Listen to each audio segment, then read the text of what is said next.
Yeah, I'm a little bit different in that, some people say I'm a former liberal. I'm actually a current liberal. I have never stopped being a liberal, even though I did leave the Democratic Party.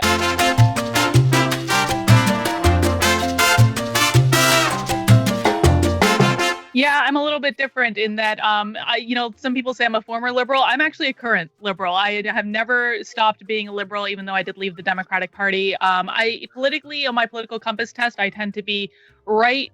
Okay, see, this is exactly what I'm talking about.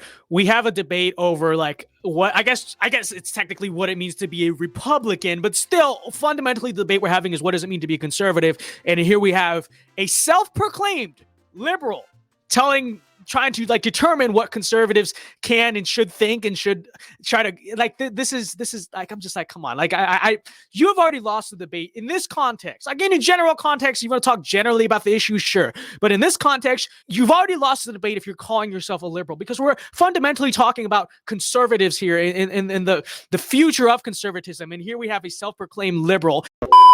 Ronald Reagan offered a big tent. He said, everyone is welcome in this big tent. He won 2 terms. George H.W. Bush followed him. The Republicans were in control for 12 years until what happened? The moral majorities tried to swoop right in and started legislating Christianity. And that is when they lost the culture war. That is when they started losing voters, when they started trying to legislate their religion the first time around. The First Amendment says Congress shall make.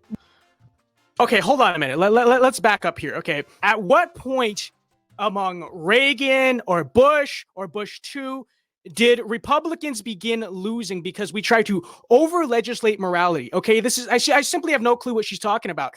It's not like the past Republicans were exactly the biggest theocrats ever in the world. Okay, but seriously, at what point? What is she talking about? The only point where I could really say that maybe Republicans, like the biggest problem with Republicans, by the way, guys, it is the biggest problem is not that Republicans and conservatives fought the culture war too hard. Okay, the reason why we have society and the electorate the way it is now is because we did not fight the culture war hard enough, and I really don't see any grounds by which she has to even dispute this fact. The problem is not that George Bush tried to implement too many religious laws. What religious laws exactly? I mean, which laws specifically did George Bush or Ronald Reagan or whoever she's talking about implement that turned away too many people because it was, quote, too socially conservative or too Christian? I really have no clue what she's talking about here.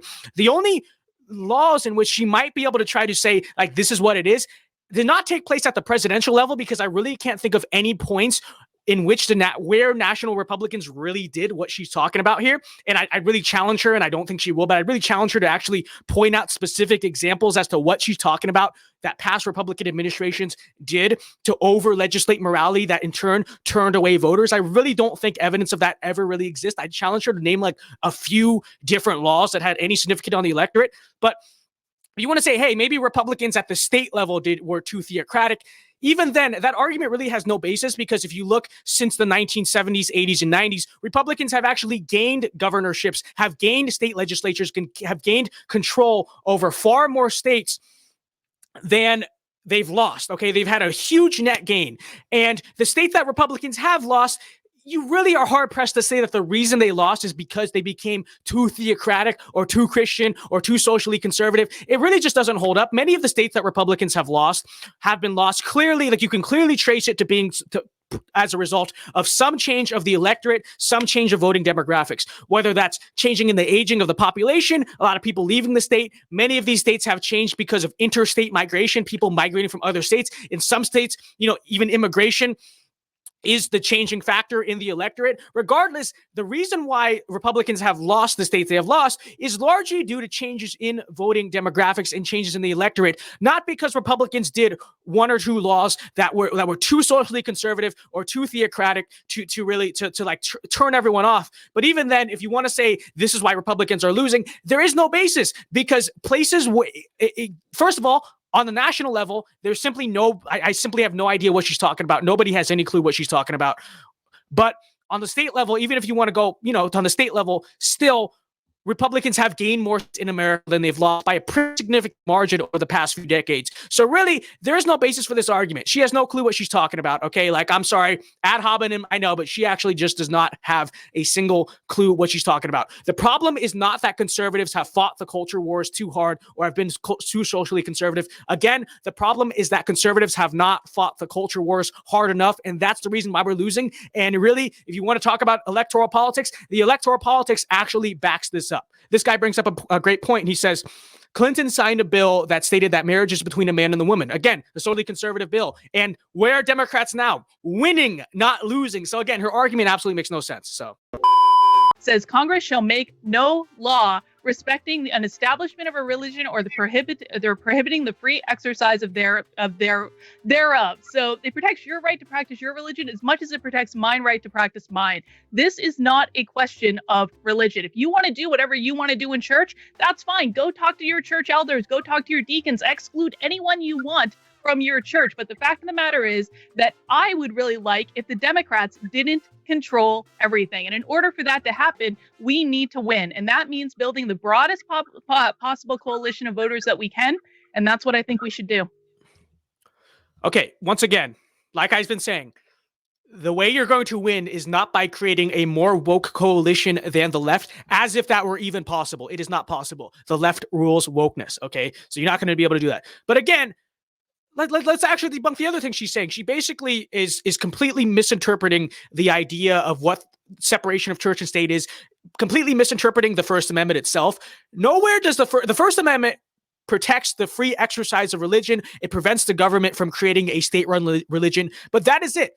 It does not mean, the First Amendment does not mean that you cannot have your religion influence your politics or have religious motivation for your political policies, okay? As a matter of fact, the founders strongly wanted society to be moral and religious. The founders wanted people, and you know, you can read a lot of Enlightenment writers about this, like Voltaire is someone who said this as a deist himself. He said that while I am not religious myself, I want my wife, my kids, and the rest of society to be religious, because the religious societies, more often than not, are more moral societies than secular societies. And this is absolutely true. And the First Amendment, nowhere in the First Amendment does it say that you cannot have religious motivation within your politics. As a matter of fact, her moral beliefs also influence her politics. So that being said, if someone's moral beliefs come from their religion, which many people's do, there is no reason why those moral beliefs should not also dictate your politics. Yes, you should let your religious beliefs influence your politics. Okay, you should.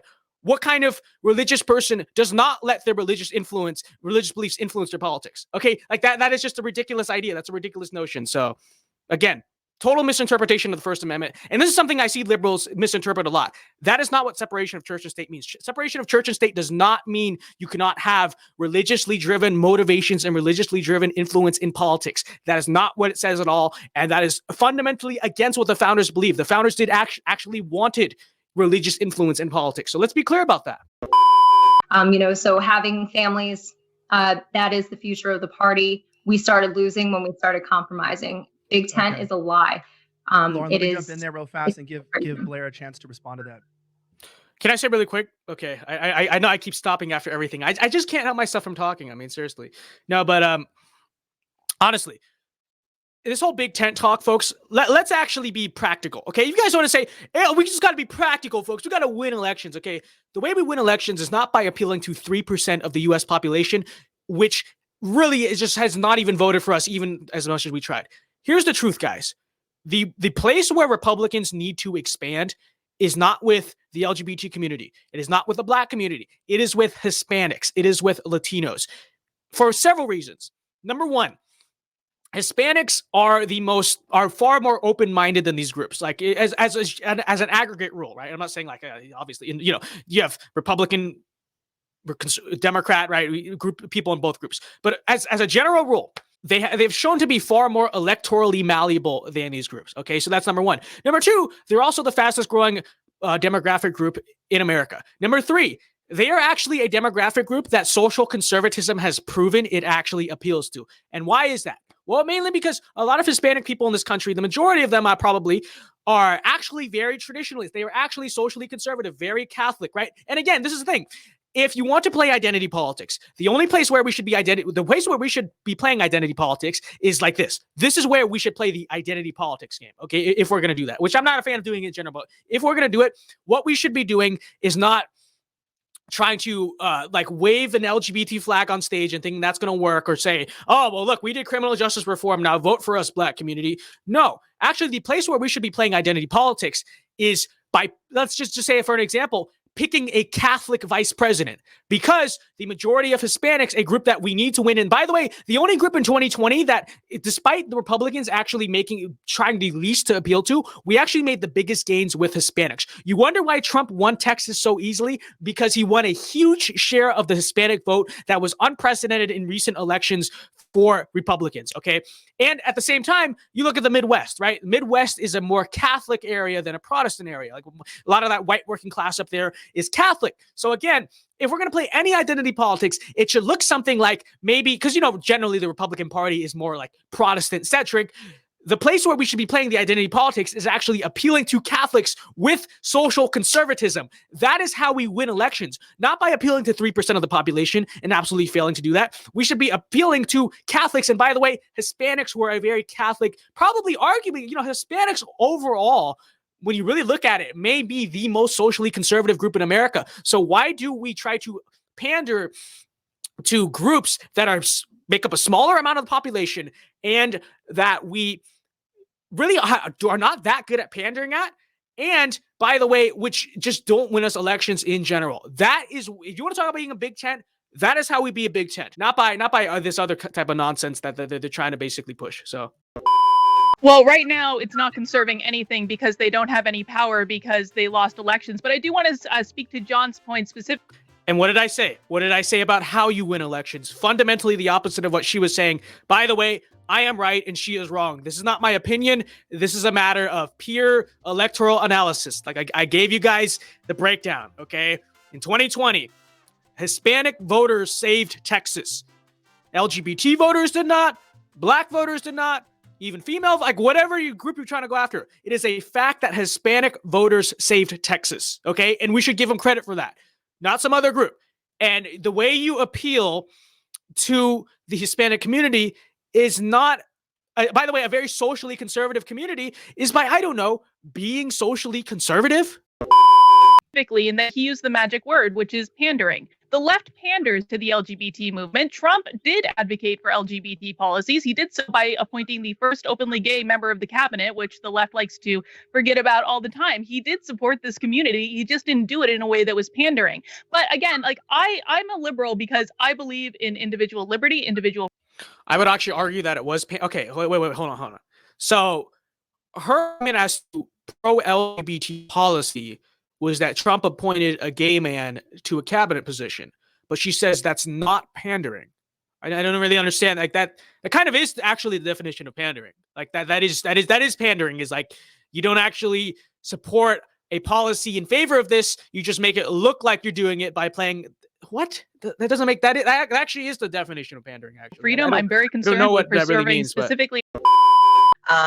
I think that a big tent is most likely the future. I think that speaking, knowing my generation and a lot of people my age, which is mid-20s and Gen Z a little younger, I think that they voted for Trump the first and second time, or just the second time, because Trump kind of ushered the party into an era of a little more secularism. I don't think he was overtly religious. I think to an extent, he was a little performative with religion and with prayer and things like that. And I think that attracted a lot of new voters. And I'm not sure that, going full force religious social conservatism is really the future.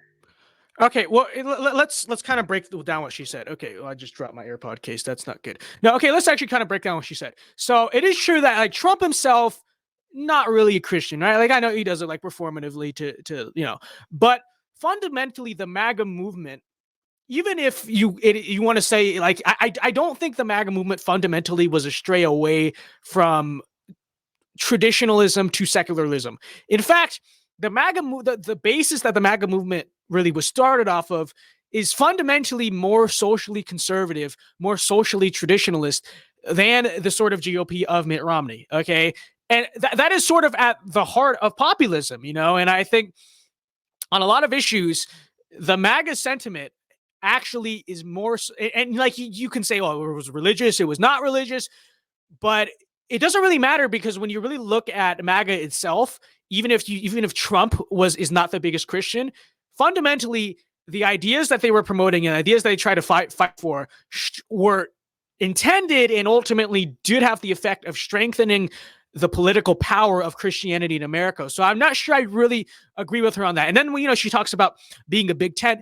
It is true that, like, for voting, the purpose of creating a voting coalition, you want to create the widest coalition possible. And that's not to say that, like, individuals who are gay or transgender or whatever are not welcome to vote for Republicans, because they absolutely are. I think it's more of a question of what issues is the party going to focus on and spend time on, and what groups is the party actually going to go after and try to win the vote of. And the reality is, I think they say gay people make up like 3% of the US population. And despite a lot of attempts, frankly, in 2020 to try to appeal to that community, really did not make any marginal gains. Okay. And so I think, and at the same time, many of the things that I think the Republican Party or just the conservative movement in general tried to promote actually alienated a lot of strict, hardcore Christians. And by the way, austere Christians do actually make up the majority of conservatism, okay, of American political conservatism. And so if you want to talk about a big tent, you have to be immediately asking the question, a big tent for who, okay? And the idea of a big tent does not mean that we just change everything that we believe or everything we try to appeal on simply, you know, to win this vote or that vote. I think we have to actually target who we are going after.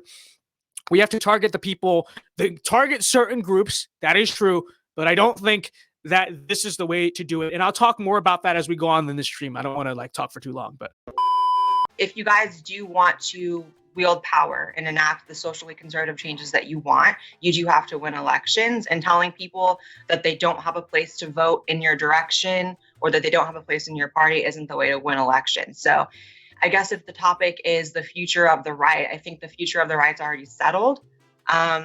It's Trump, and that's not an ideology that tells people they're not allowed to come over. If anything, it's an ideology that welcomes people to come over. So, okay, I don't think this is a debate of whether or not, like, someone like Blair White can't go vote Republican. It's like, yeah, we appreciate that you're voting Republican. Like, cool, great.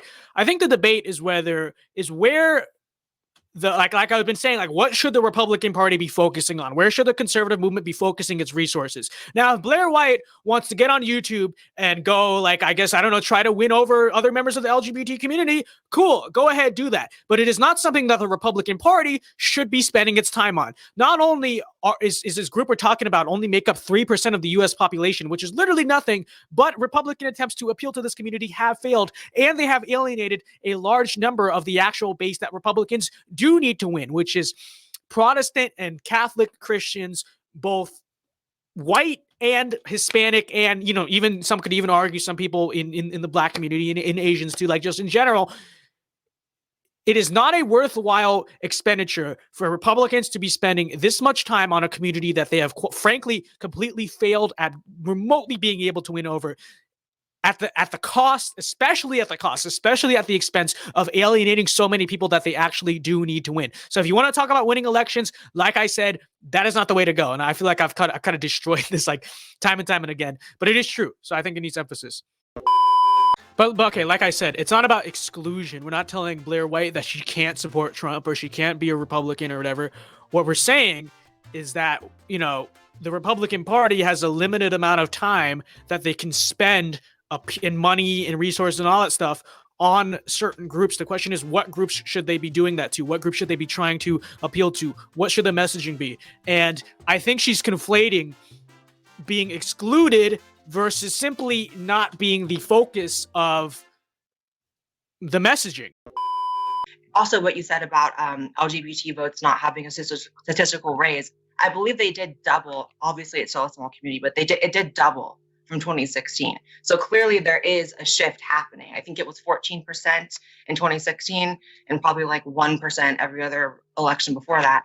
And it was like 28% in 2020. So yeah. Okay, still though, does she hear herself? 28%, not even close to a majority. And when we talk about 3% of the US population, simply not a worthwhile demographic group to be going after. Like I said, you want to expand the party, you got to go after Hispanics, and not liberal Hispanics. I'm talking about socially conservative Hispanics that actually believe in a lot of the same things, different denomination of Christianity, but still fundamentally believe in a lot of the same things that traditional Bible Belt Protestant Christian base believes in. That's how you expand the tent. That's how you expand the base.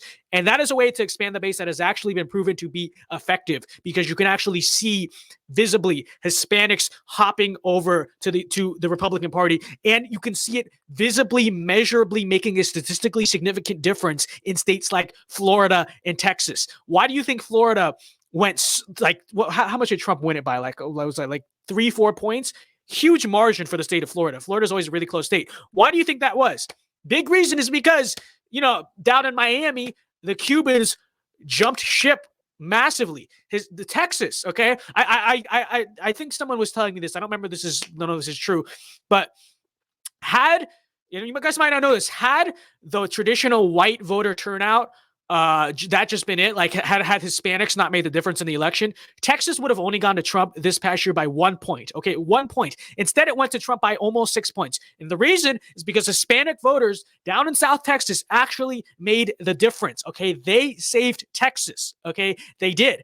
And that is the only group. See, this is what I don't understand. That is the only group where we actually see Republicans and conservatives making measurable gains to. And yet at the same time, it is the group that we are spending the least amount of time, the least amount of focusing on the messaging towards. And when we do message towards Hispanics, it's always like, oh, well, we're going to compromise on immigration or something, like just something cheap and pandering and stupid, rather than actually getting to the core of the religious and the culturally conservative beliefs of many Hispanic people. I don't understand who's running the GOP. I don't really understand why they have not noticed it, they have not realized this. But when you really look at it, Hispanics are making the difference. And like Arizona is another state where we're still struggling a little bit with the Hispanic vote. We are making some gains. But again, you look at Arizona. If we were to win the Hispanic vote, it would not be a contest. Arizona would go red again every single time. And the same is even true of Nevada. This is the group that we'd be going after. Not 3% of the U.S. population, not even 13%. How about the fastest growing demographic group in America that has actually proven to be electorally effective for Republicans, okay? See, I don't necessarily. So I think it's not that like Blair White has her YouTube channel. Like, that's not the problem. I think the problem more lies into what the actual Republican mainstream organizations, what the Republican campaigns, what they are promoting. It doesn't come with compromising. We don't get those 15 million unregistered Christian voters to get them registered to vote and out to vote for us by glorifying the LGBT community. Congress shall make no law. Electorally speaking, she's right. Respecting an establishment of religion. I don't know why Lauren's so against the First Amendment. I think the First Amendment's pretty great. I also think the Second Amendment. Again, because she's so. This dude, Karlyn is. Oh my God. Again, that is not. That literally just not what the First Amendment means at all. Okay, the First Amendment does not. What did she say? I think what. Okay, so what Lauren just said is that conservatives and Republicans should try to appeal to Christians more. Okay. Karlyn responded by saying that that's a violation of the First Amendment. What?